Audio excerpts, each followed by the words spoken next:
Alô, alô, YouTube! Esses últimos anos, o Brasil tem passado por uma grande fase. Os escândalos de corrupção, as eleições de 2014, as manifestações de 20 centavos, mais escândalos e todo o processo de impeachment. Mas, acompanhando as reações das pessoas nas mídias sociais, algo vem me irritando assim profundamente. Esquerda-direita. Ninguém sabe o que é isso.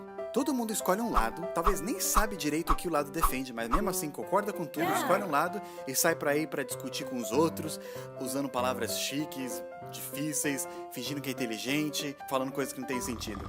Olha galera, sabe aquela linhazinha que todo mundo tá acostumado a ver quando fala de esquerda, direita? E todo o estereótipo que vem junto? Então, esquece por agora. Mas como assim, cara? Você tá errado, você é louco, blá blá blá. Calma, por que eu digo isso? Porque a definição que a maioria das pessoas pensa sobre esquerda e direita não existe mais hoje, não funciona mais. Em uma época no passado ela existiu sim, mas com o tempo ela foi mudando e hoje simplesmente não dá mais, não funciona. Então antes de você agarrar sua bandeira e começar a xingar o outro lado, presta atenção aqui.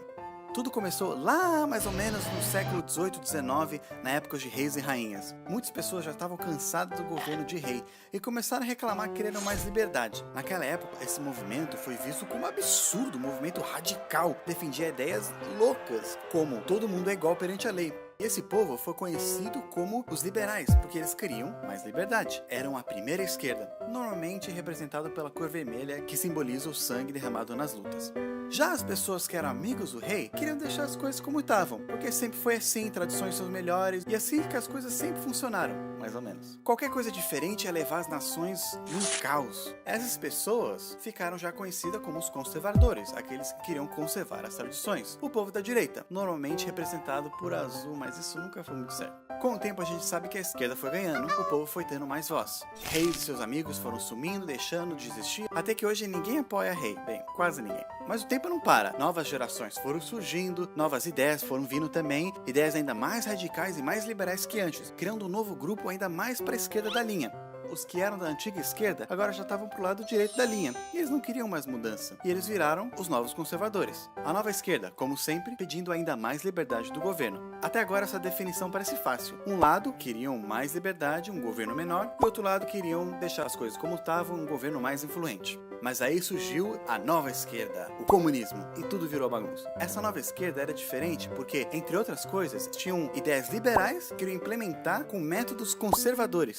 Também achava que o governo tinha que ser grande e influente, assim como muitos conservadores naquela época achavam. E aí, com o tempo, outros grupos foram surgindo, de esquerda e de direita, cada um com sua bandeira diferente. Ficou mais difícil de começar a encaixar nessa linha, porque eles tinham ideias que vinham de pontos diferentes.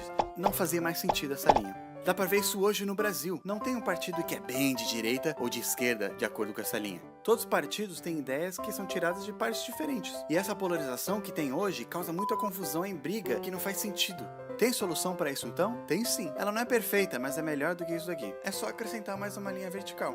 Como assim? Assim, ó. Uma linha fica questões econômicas e na outra linha fica questões sociais. Numa ponta fica o governo mais influente e na outra o governo menos. Olha só. Na linha horizontal fica a liberdade econômica, ou seja, com controle o governo tem na economia. Quanto mais para a esquerda, mais controle o governo tem. Essa sim é a famosa esquerda, que fala sobre projetos sociais, estatização, impostos mais altos para ricos, reforma agrária, etc. Até que na ponta fica o controle total da economia. Mas quanto mais para a direita você for, menos controle no governo. E assim é a famosa direita, com mercado livre, privatização, poucos impostos, lucro e etc. Na extrema ponta fica controle nenhum do governo na economia. Quando você quer discutir sobre economia, desemprego, salário mínimo, inflação, impostos ou qualquer um desses assuntos, é nessa linha que você vai ficar.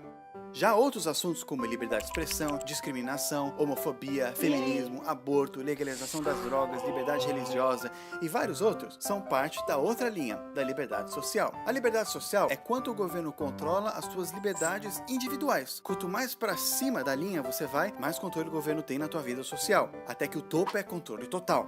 Quanto mais para baixo, menos controle do governo, até que na ponta é controle nenhum. Legal, agora juntando essas duas linhas forma um gráfico. Calma, não é matemática. O gráfico só mostra que as pessoas podem estar em qualquer ponto entre essas duas linhas, dependendo do que elas acreditam. Por exemplo, o comunismo de Stalin e o nazismo de Hitler são praticamente iguais quando se tratavam de controlar a liberdade social, mas quando o assunto é economia, eles tinham ideias bem diferentes. Líderes do mundo se encaixam em diferentes pontos desse gráfico, e você também, dependendo do que você acredita.